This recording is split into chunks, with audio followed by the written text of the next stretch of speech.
lots of great companies involved and joining us today, as you can see on the screen, all multinationals. That's the glue that binds us, with the exception of our not-for-profit guests who are on the screen as well. So that brings me to Carolyn, and it's wonderful to have Carolyn join us. Carolyn is in lockdown in the Bahamas at the moment, of all places. But to give you some context, who is Carolyn Taylor? If you don't know already, she's a global authority on culture transformation. She's worked with over 50,000 leaders across 740 organizations in 33 countries, 18 industries, over 30 years. And I don't know anybody that's worked in this space of cultural management and transformation for as long as Carolyn, and has that breadth of capability and experience. She doesn't do it alone though. She is working with a team, an organization that she set up, which goes by the same name as her book, which if you have not read, you must, called Walking the Talk, and the podcast, which is a 10-minute listen every week that, again, I highly recommend. So her company, also called Walking the Talk, is set up to support organizations all around the world. Now, she was born in the UK, lives in the Bahamas now, but is very much an Australian also. She spent much of her career in Australia and really helped to define and get Australia talking about culture and the power of culture in organizations.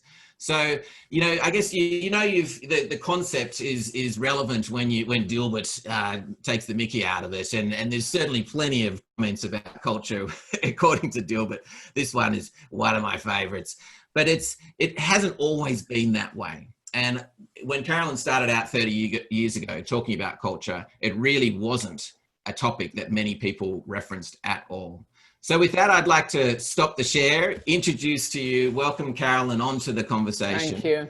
And Carolyn, it's just been an amazing journey over the 30 years. I'm curious if I can kick off with a question. Why do you think culture has taken so long in many ways to become a topic of the day, but certainly right now it's more a topic than anything else than a lot of leaders speak about? So why do you think it took so long, and why is it so relevant today? Oh, okay. So I think the answer to the first part is I compare culture to marketing.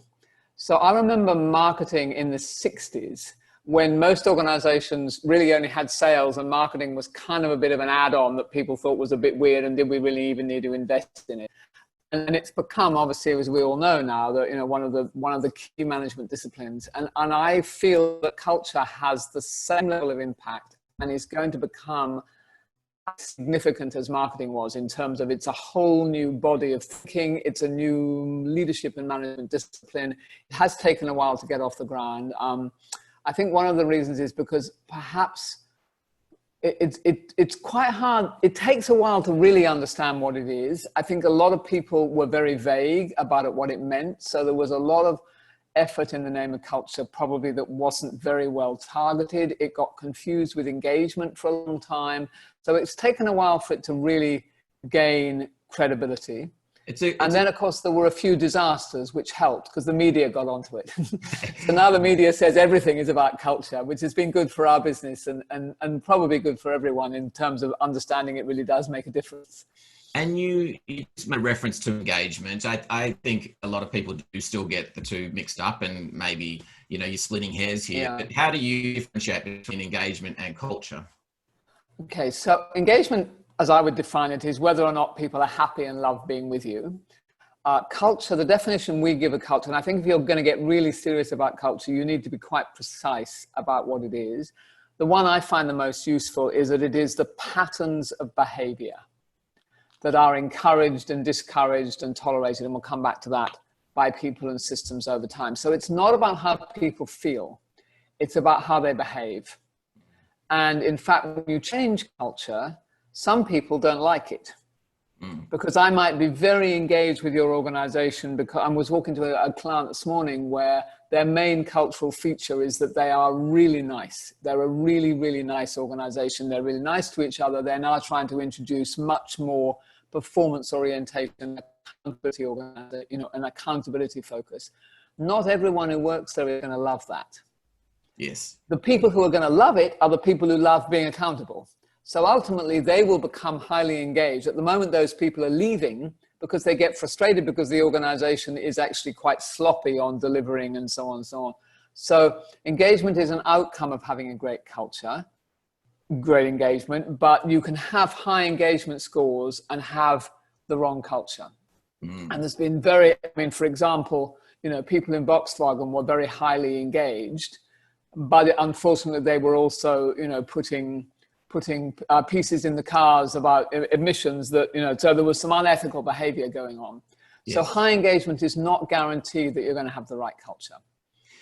And I assume if culture is more around how we behave and engagement is how we feel, the feelings can change fairly quickly, whereas culture to change behavior takes a lot longer. It does take longer, although it doesn't take as long as I think some people think, because one of the things that we really reinforce, and it's one of the questions I want to give at the end, is don't try and boil the ocean. So don't try and change everything about your culture all at once. Most people who I talk to say, oh, well, we want to be, more customer centric, more accountable, more innovative, have more fun and have more focus on people and be more empowered. And then they get despondent because nothing changes. Yes. So we've been really strong advocates of pick one thing, and which one you pick is really significant. But essentially it's pick the one pattern of behavior that if everyone in your organization was adopting that as the norm, would have the biggest impact on you executing your strategy. And if I can share a quick example, I met Carolyn 15 years ago. You were trying in those days. At three Mobile, and we went this cultural journey and ended up winning lots of awards, and it was an amazing experience. But the one behavior that you got us to focus on back then was turning up to meetings on time. Yeah, and it was kind of like, really, how does that relate to the culture? But it can unpack that particular example. Oh yes, let me unpack that one, because what happens is when people are late, you come to a meeting late, what do everyone say? They go, oh, well, the traffic was bad. But what they're really saying is, I chose to leave late. So the time I left, or now when we're all on Zoom, what someone will say was the last meeting ran over. What they're actually saying is, I chose not to leave the last meeting early in order to be on time for this meeting because I decided the other meeting was more important than you were. And that's actually what we're saying. And so what was behind the thing about being on time was being prepared to take responsibility for saying, I'm late because I chose to do some other things that I thought were more important than being here on time. And just that switch in thinking, of course, was, because if you couldn't be on, because you could do the same thing about the way you're treating your customers. Well, I'm sorry that our customers aren't happy, but, let's blame NBN or let's blame, whoever else we can put the blame on. I know you don't work there anymore, but you can imagine that would be the people they might be blaming right now. Yeah. So it's the same thing as opposed to going, okay, given NBN is operating the way it's operating, how are we as Three or as Vodafone as they are now, or TPG as they now are, going to respond to that so that our customers are still happy? So it sounded really simple, but it was a profound change in behavior.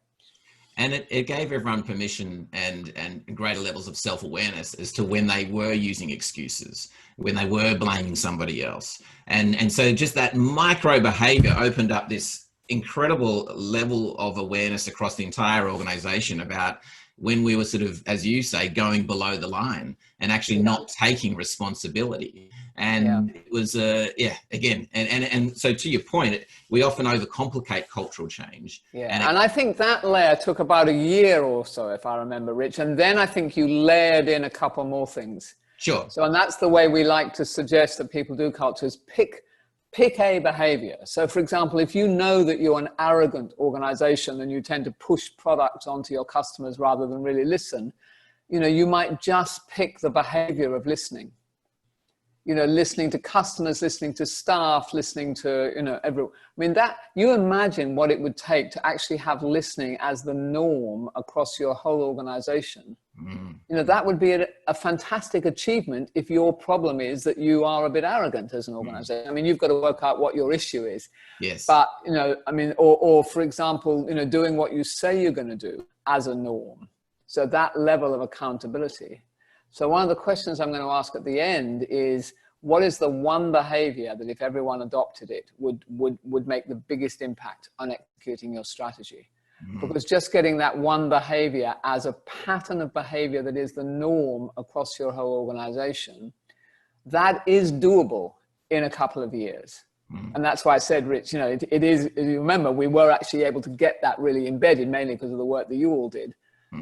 Whereas to try and change everything about your organization, you just can't do it. And then I think we all get discouraged, because the executive teams want to see results.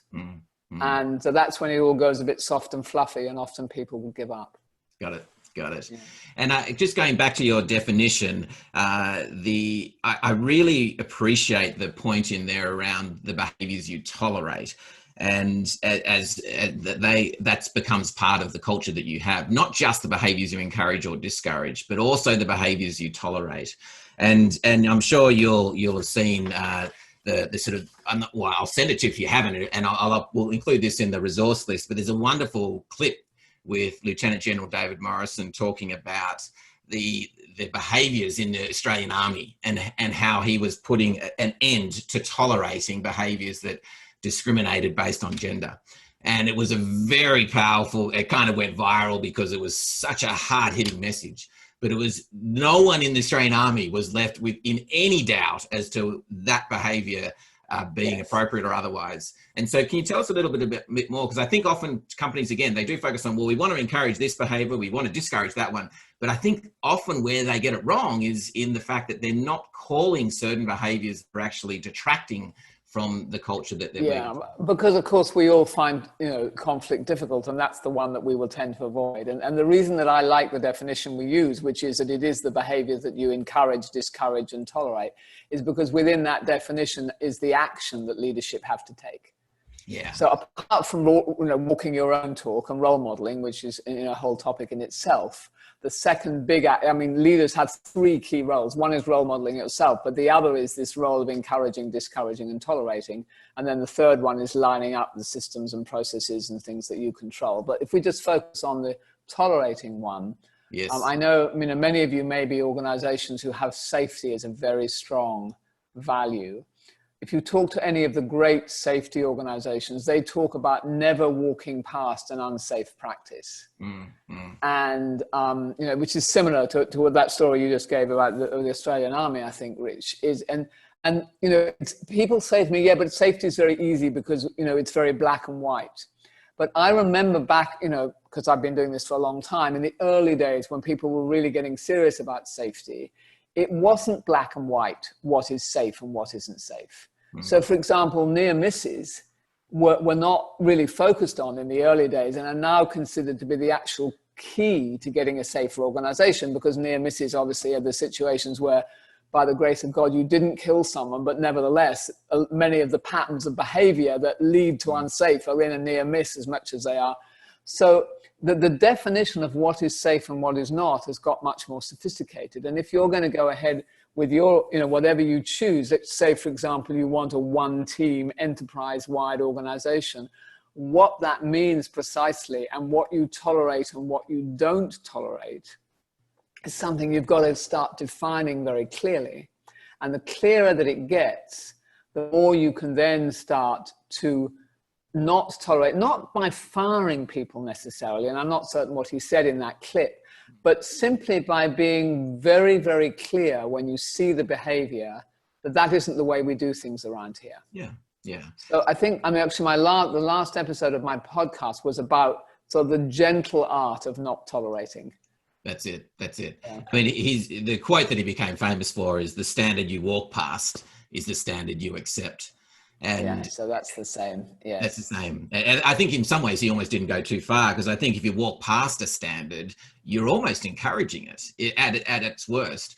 So it's not just accepting, you're endorsing it if you don't do something about it. You're condoning it. And they do say that, that it is what you tolerate that actually becomes the lowest common denominator of your culture. Yeah.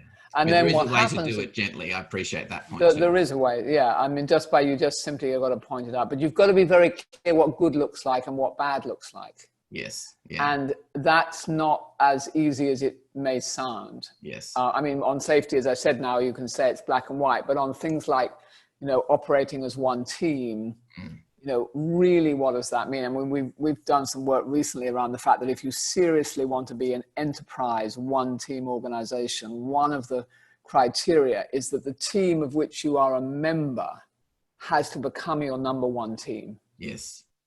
So that means everyone in the organization, perhaps other than the CEO, has to be considering that their number one team is the team of which they're a member. And even with the CEO, you could argue that the board should be their number one team. Yeah. And so there's a whole way of what does that mean and how do I therefore need to behave? Because most of us love being team leaders, and we love, we tend to reward leaders for being great team leaders. Yes. So, so that kind of precision about what do we mean when we say accountability, what do we mean when we say customer centricity, really helps to then get the tolerate piece. Excellent. Yeah. Thank you, Carolyn. I'm going to launch a quick poll just to give you a sense of who's on Zoom today with us. You should be able to see on the screen, firstly, 2 questions here. First one about how would you rate your familiarity with Carolyn's work, ranging from not familiar to if Carolyn, you could be a clone of hers. So where would you stand there? So that'll give us a sense of Carolyn's specific approach and the opportunity as well for you, Carolyn. But less about that, but more about this second question as well. How would you rate your experience with cultural transformation? It has become a much more mainstream focus for all leaders, but to be fair, the efforts don't always correlate with the outcomes. And I think sometimes, companies spend a lot of money on this type of work without a lot of return. So I thought that'd be interesting to see those results. So jump on very interested. So let's have a look at I'll give you just a few more seconds to answer there. And in the second one, and with the second question, one thing I'd like to say is because it does take 2 or 3 years to really see change in culture, I'm finding that there's actually not very many people either on the leadership side or on the consulting side who have actually lived through beginning to end a successful culture change. Yes. Yes. Because not only have you got to have the time, but you've actually got to have the success level. Yeah. And also, I think with multinationals, and most of the people on the call are multinational leaders, there's sort of that 3 year rotation, maybe 2.5 year rotation at the top level. And so do you really get enough time to see it through before the next CEO comes in from somewhere in the world and starts it all over again? So it can be another reason to pick one thing and really push that and make that your legacy.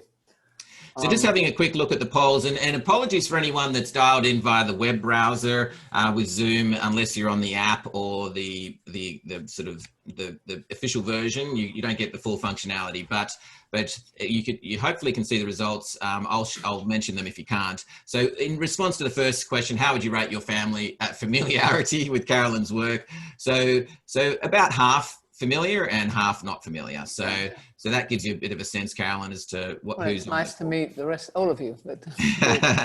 And then how would you rate your experience with cultural transformation?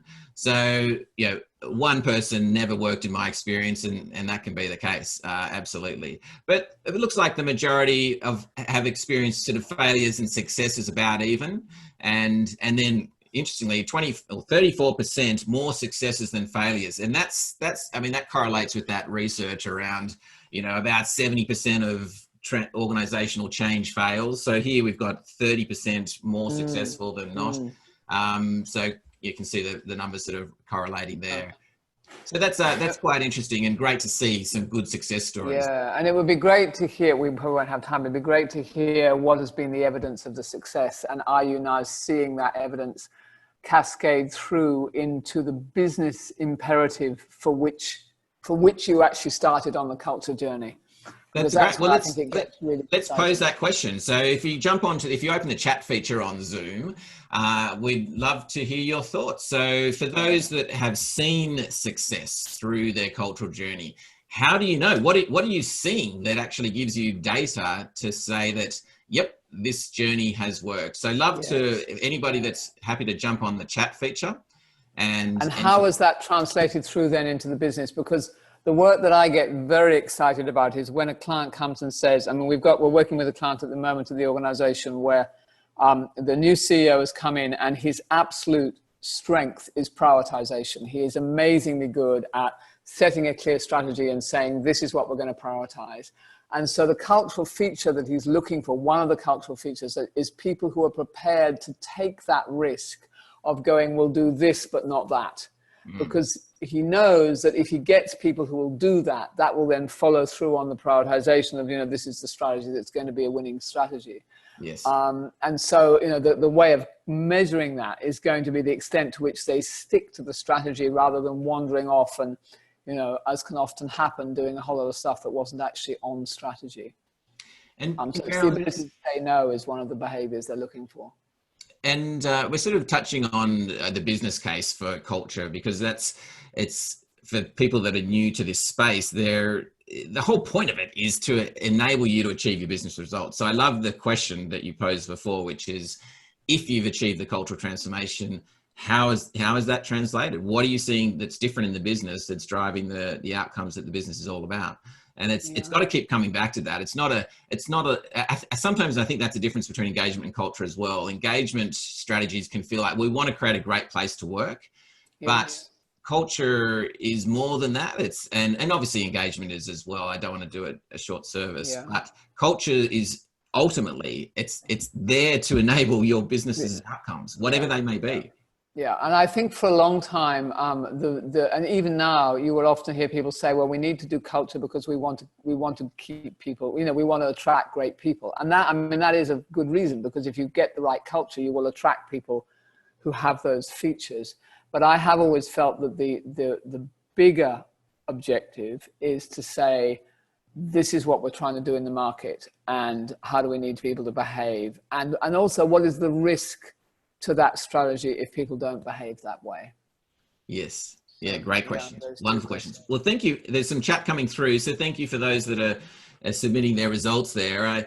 I really like the first one. How do we know if culture's actually taken? It continues after the CEO or leadership team change, and that's a very good one. It reminds me a little bit of another one I heard which was similar, which was it's how do you define culture? It's what happens when the CEO is not around, and so there's a theme in there. I'm not sure if you can see those. Yeah, comments. I can see them, and I would absolutely agree with that one. That once it's embedded, you'd have to have a very. I mean, you could destroy it, I suppose, if you came in to be a new CEO, but it would take a lot of effort to destroy it.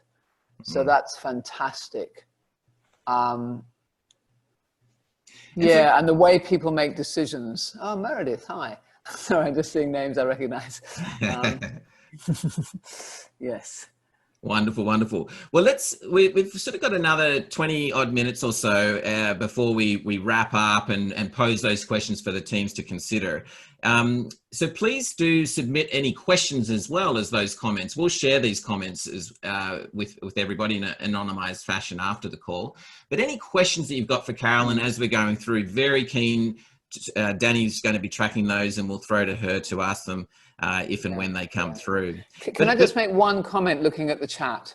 Yes. Because my one comment looking at the chat would be that the level beyond what I'm seeing mostly written on there is, what was the impact on the business performance?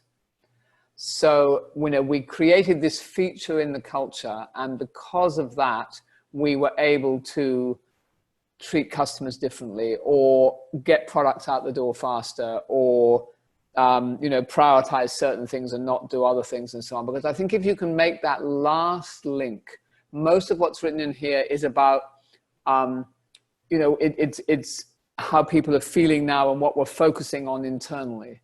Because that last link where you can go, this is what we achieved as a business, and we achieved that differently from how we would have achieved it if we hadn't changed the culture. So that would be my only comment looking at some of those.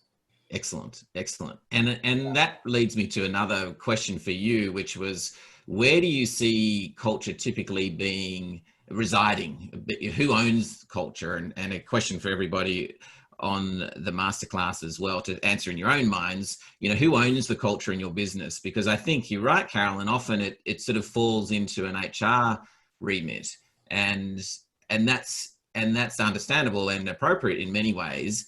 But what are your thoughts around who should own the culture? in the organization? Well, I think once it really gets going, it gets owned by everybody. But I would say that initially, usually the impetus for driving it has got to sit, but I would say with the whole team. I Yes. don't think it's just the CEO. I don't think it's certainly not the HR. I mean, often HR is given the administration of driving the work that is being done, which seems quite appropriate. But I think to call it an HR initiative, although talent management is one of the critical ways that you encourage and discourage and don't tolerate behavior, is through your whole talent management strategy. Who you hire, who you promote, who you fire. I mean, that's a very strong symbol of what matters. But yes. I think it absolutely has to be owned by the whole team. And in fact, in many ways, I often say I think the CFO has as much impact on culture as the CHRO, because money speaks. Yes. So how we invest money, how we set budgets, how we drive performance, all those things has a huge impact on the patterns of behavior which you're trying to adopt. Now, of course, for many of you, you've also got the whole international influence. Yes. Which becomes, I mean, that's a whole topic. Now, to what extent can you influence culture locally? I mean, when we've done measurements of culture across the globe of large organizations, you can definitely see countries where the culture has come alive. And I think that's one of the interesting things as we're now in COVID and lockdown and work from home. I don't know quite where you are all at the moment, is what happens when we are not physically all together, and what Yes. impact potentially is that going to have on the way that we influence culture? Because usually I would have said that the strongest influence on culture are the people who are physically closest to me. And therefore it is possible for an Australian team in a global organization to come up with a culture that is way more constructive or way more psychologically safe, for example, if we pick up what Amy did last time, than other countries of the world. And we've got measures that would prove that. So. And so there's absolutely in your experience, there are subsidiary operations that can have more advanced cultures than maybe the global head office, but they need to be aligned, I assume. I mean, yes, ideally, I mean, usually what's happening is the global head office is also heading down the same path. But I'm just saying that the speed with which a local entity can move down that path can absolutely overtake, so I guess what I'm saying is that the fact that the global office is not yet walking its talk is not a reason to say that we can't make a difference here in Australia. Yeah. Even if you've got matrix reporting and people who are being influenced. And that brings up a point that Amy raised on the last masterclass, and she was obviously talking about psychological safety specifically, but she said that it's very local psychological safety, and so very much determined by your immediate manager. So to have a culture where the whole company is psychologically safe, you only can get to if every single manager has created that mini culture. And so I guess in your experience, is there such thing as company culture, or is it really just the aggregation of multiple mini cultures within each team? No, because what happens is you get a tipping point. So the way that culture works is you get a group of early adopters who will, well, first of all, you get a few people who are completely outside of the norm and behaving counterculturally from the start in ways that you would want. Then you get a group of early adopters come in, which would be, your leaders who are particularly good at, for example, creating psychological safety, if that was the culture goal. But then there comes a moment where that becomes the norm. And that moment of the tipping point, I've found, can happen quite quickly. So you can be working to change culture, and then literally within a 6-month period, it feels like a tipping point happens in you, and then it becomes unacceptable and not tolerated, as we said before, for a leader not to do that. And you start to get your talent management processes lined up that you would identify leaders who weren't creating psychologically safe spaces, and so on and so on. And so that's when I think you really genuinely get a corporate culture, a norm, a pattern of behavior that is the norm. And the tipping point, I seem to remember, was it around 33% or something like that? Yeah, or 25%, something like that. It's not, it's not as high as you might think. It's the same. I mean, marketing people have the same thing. It's the number of people, but when you get that tipping point, when we all want the new piece of technology or whatever, it's not, you just need the early adopters, and then they need to get lots of recognition, and people start going, actually, it's going to be less painful for me to change my behavior. Yes. And, and join the new normal than it is for me to sort of stick behind and still be a part of the old thing. And then not everyone, but a lot of people then jump on board, Gotcha. Which is what you want. Danny, I might throw to you. I'm getting some questions privately. I'm not sure if they're sent to me and you can see them, but any questions that you're getting either publicly or privately on the chat? Yeah, thanks, Rich, and hi, Carolyn. Lots of great questions coming in, so it seems to be a very topic that's resonating well. One linking, Carolyn, to the tipping point. So somebody said, what if the CEO is sort of accepting a behaviour and other people, don't think it's a good behaviour for the team? Any tips on how, if they've got a bit of a blind spot there? Assuming you're not the CEO and this, yes. Yeah. Well, there is a moment where the team is going to need to have an agreement that a certain behavior matters. I mean, ultimately, if the CEO is behaving in the opposite way than what you are trying to create the behavior, it's going to be extremely hard to change the culture. But the way to get through that, I think, is to start to get agreement about this behavior matters, and then to start having, getting feedback and starting to giving each other feedback. You get to the point where a team is able to give each other feedback that, there's a risk in our accepting this behavior. That would be one way I would look at it. Great. And there's questions about working from home. Yeah, I was just going to say that. Any tips with the virtual environment? Because a lot of our members are still working from home. Yeah. And we're actually, to be quite honest, working our way through how is this going to change everything? Because, certainly the clients we're working with are never going to go back to where they were before. And are actually completely changing their whole real estate policies and so on to make that happen. So I think what's going to happen is that we're going to have to put more effort into building the identity of the community, because culture works because I belong to a community of people and I want to fit into that community of people. And therefore, I will look around as to how everybody else in that community is behaving, and I will adapt my behavior so that I fit in. So when I'm in the office, that sense of behavior in the community is very obvious. And in fact, one of the things we're noticing is when we're all on Zoom, I can be working with 2 or 3 different clients, and the culture is not as obvious when you're on Zoom. Whereas when you go into someone's physical office, that the culture is kind of really alive. When you're on Zoom, it feels like we're all just a bunch of people. We're more human beings all sitting in our living room, as opposed to all having these distinctive features. So I think what we're going to have to do is to work much harder about building this sense of we are a team, and this is the behavior that we as a team expect of each other. And that's going to have to be more explicitly expressed. Whereas if you're in a physical environment, people pick it up just by looking around and seeing how other people are behaving.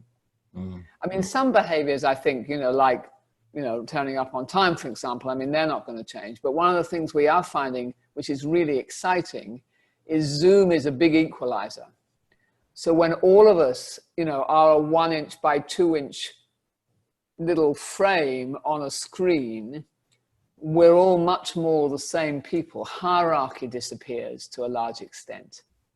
And I don't know whether you've found that, but we're finding that people who previously wouldn't have spoken up are much more willing to speak up on Zoom than they would have been in an office around a table where you've got all that sort of physical power play that goes on. Just by the way people hold their bodies and where they sit around the table, and the sort of language that's going across when people are making eye contact with each other. A lot of that disappears on Zoom. So I think that's a big opportunity. And yeah. Carolyn, sorry, Rich, I was just going to say one more great question, given we're multinational audience here, and M&A is often a big part of what happens. We had a question around how do you preserve the culture of a smaller organization when there's an integration? Yes. I remember one of the most interesting projects I did a long time ago in Australia was when Optus was just getting started, and they were, the word Optus means option. It was because they were the second carrier. And Bob Mansfield was running it, and they were growing at like 500 people a week. And what was happening was he was having to hire all these people from Telstra because they needed all the kind of engineers and all that operational expertise that Telstra had. But of course, then what was happening was those people were bringing the Telstra culture, which is what Optus was trying to be different from Telstra. And so it was a very real example about when you're hiring, when you're growing fast, you're hiring a lot of people, and sometimes you're hiring from organizations that don't have the culture that you want. Which I think the answer to that is you have to become unbelievably clear about what is the culture that we want and what will we tolerate and not tolerate. And you know, literally within the first week or two, establish what those norms are and knock on the head some of the behaviors that you might not want to be looking at. And you also, I think, need to think about how you spread people who are really your culture champions across your organization so that they have a disproportionately large influence on the new people who are coming in.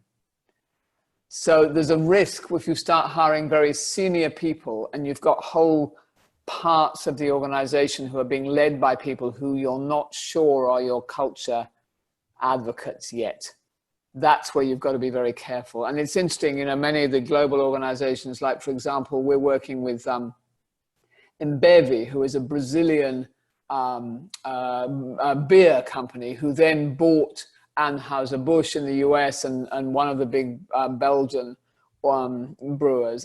And they always have a Brazilian running the operation. So they send Brazilians in because they've got this particular culture that they want to keep. Now that's got downsides, of course, because then people don't want to join if they feel they can never reach the top if they're not Brazilian. So it's not a straightforward answer, but essentially, if you really want to keep the culture, you've got to use the people you know you can trust and put them into the key positions.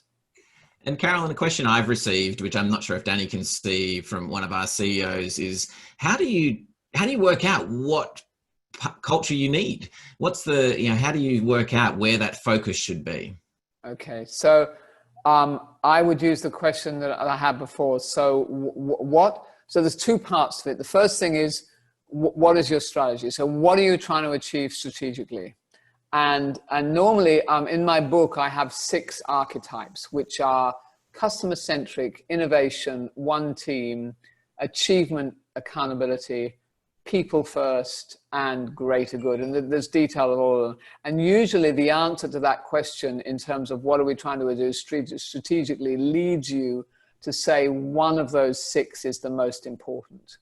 So that's the first piece of it. And then the second piece is you've got to do some kind of in-depth diagnostic to understand what the culture is now and what the root cause of that culture is. And that's normally got to be qualitative. I don't think quantitative diagnostic actually gets to what the root cause is, the current culture. And so, for example, we're working with an organization now, they had big issues on safety. And the core root cause was a sense that I've always got to look good and I've always got to look infallible and I've got to look like I know all the answers, which means, for example, that I won't record or announce near misses. I was saying that example before. So they realized that unless they tackled a willingness to be humble and learn and talk about mistakes, they were never going to fix never going to fix safety. So it's a combination of what do we need to do strategically and what is the Achilles heel of the current culture, which may be invisible to you, which unless you shift that, you're going to find it very hard. I mean, what I know, for example, about the banks in Australia, and we're working with a couple of them, is that the root cause of some of the problems that happened a couple of years ago were quite different in the different banks. So the end result might have been that the regulator was unhappy with all of them, but the root causes were different. Some of it was about, you know, just essentially greed and trying to make more money for myself, but some of it was about operational carelessness. Very, very different root causes from a cultural point of view, but the end result was unhappy customers. Does that answer? That's really, really helpful. Thank you. And another question, which was, I also had a similar one, which was that, you know, in this current times of change, you know, companies are looking to adapt to new business models, but there's so much fear of change out there anyway. Is this really the right time for cultural reform, given the context we're in? The broader context? I think it depends what the risk to your business is, and to what extent you're going to need people to change their behavior to come out of this ahead. So if you, and the way they think, the mindsets and behavior. So if you, I mean, on the one hand, you could say that this is an amazing moment because people are so desperate to enable their organization to continue to succeed that they will be willing perhaps to change patterns of behavior they never thought they could change. I mean, I think we've all changed patterns of behavior about what you can and can't do remotely, which we never thought was going to be possible. Right. So on that hand, you could say it's a great moment because the only thing we can do is to be radically different, to be successful in this new environment, assuming that we never go back to where we were before, which certainly in some of the countries we're working with, people think we never will. Mm-hmm. On the other hand, you know, if you're in pure survival mode, it may be that this isn't the moment to think about culture. So you know, if you're going to do it, you need to be serious about it. Yeah. And you need to be prepared to have the headspace and to recognize it's going to take a couple of years. Mm-hmm. So maybe it depends on how badly you've been hit by what's happening and what that situation is. Yeah, and I appreciate the sensitivity. I also have always thought that one of the best times to change your culture is when you relocate, you move into a new physical environment. And I mean, the whole world has relocated in the last 5 months. And so in some ways, it is a really unique opportunity to think differently, to behave differently. Yeah. And on that point, you mentioned mindset. I like to use the term mind frame because our minds aren't set. But that the way people think is really, you've got to get to that level, don't you, to change behavior? Because if you're just focused on the behavior, it's kind of putting a Band-Aid, you know, focused on the symptom, not the cause. Yes. And so, well, I mean, if we take the example of working from home, I mean, there's a mind frame, as you call it, which is, can I trust people if I can't see them? You know, if I can't look over someone's shoulder, are they going to deliver for me? And I think people who have that as a mindset or a frame are being seriously challenged right now as leaders. Yes. And people who are prepared to say, well, given this crisis, I have to trust my people that they will deliver, you know, in many cases are being pleasantly surprised. So, for example, that is an extraordinary opportunity to rethink what empowerment means and to rethink what it means to hold people to account on outcomes rather than necessarily feeling you've got to be telling them and controlling them at every 5 minutes. So, yes, you know, there are those opportunities. And we've got a number of clients, and something you might think about to do as an exercise, which is to say, what would we really miss if we do all go back to work and it does go back to normal? Yes. You know, I mean, on a personal level, there are some things I would really miss, but I think also as an organization to think about what would we really miss and how can we preserve the amazing things that we have done and who we have become and how we have started to behave together whilst we have been in this environment. And how can we make sure that we do that again in the future? Yes. You know, so that's a nice question to ask if you're at the point of going back. Yes. Yeah. It is. It's a beautiful question. It relates to another question I had, which was, you know, that sort of concern around people, what they're doing at home, and if you can't see them, are they focused on all the rest? Because one of the biggest areas I hear people struggling with their company culture is around the area of accountability. You talked about it before, but could we just spend a couple of minutes talking about how you create a culture of higher levels of accountability? And it goes back a little bit to the example of turning up to meetings on time as well. But your thoughts there? Okay, so I've done a lot of research on the difference between accountability and responsibility. And for me, the more I'm looking into it, accountability, you can only be accountable in relation to someone else who is holding you to account. So accountability actually means to be asked to give an account of. So there is a relationship between two people, the asker and the giver, if you like. And whether that's me and my builder, you know, will you do this repair on my house in exchange for the money I'm going to give you, whether it's me in relation to my boss or whether it's two peers across an organization where one is delivering something to the other. It's ultimately an exchange of value or service to an agreed standard. So that I think is an important thing, because when often leaders will say to me, I'm really concerned because my organization isn't being accountable. And my first question is, how good are you at holding people to account? Because in a sense, when you criticize accountability in your organization, you're actually criticizing your ability to hold to account, whereas people will tend to think it's someone else's fault. And then I think the next piece I've found is that the more work that you do up front to get that contract clear, if you like, the promise, what can I count on you for? I like this, can I count on you? You can count on me, which in a sense is the accountability contract.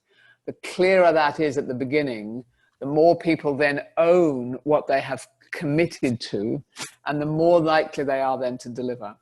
Yes. And often when people don't deliver, it's because that contract was never clear at the beginning, and they actually think they've done okay, and you don't think they have. And that's, being on time is a small example, because are we really clear that we do expect everyone to be on time? And, are we signed up for that, and et cetera, et cetera. So in very simple terms, I think the heart of accountability is people learning how to hold people to account in a way that is very constructive and engaging at the beginning, rather than just telling people what to do, them never really ever saying yes to it, and then not delivering at the end. But there's obviously a lot more behind it than that. It's a huge topic, and you've got some wonderful content which we'll make available after this on your podcast. I think you actually... But another little book actually on accountability coming out. It's just in its final editing, so I'll let you know. Oh, good. Oh, well, send us a sneak peek. That'd be great, Carolyn. Yeah. And so I hope everyone's getting a bit of a new, fresh sense of culture from this conversation. It's less about, the values on the wall.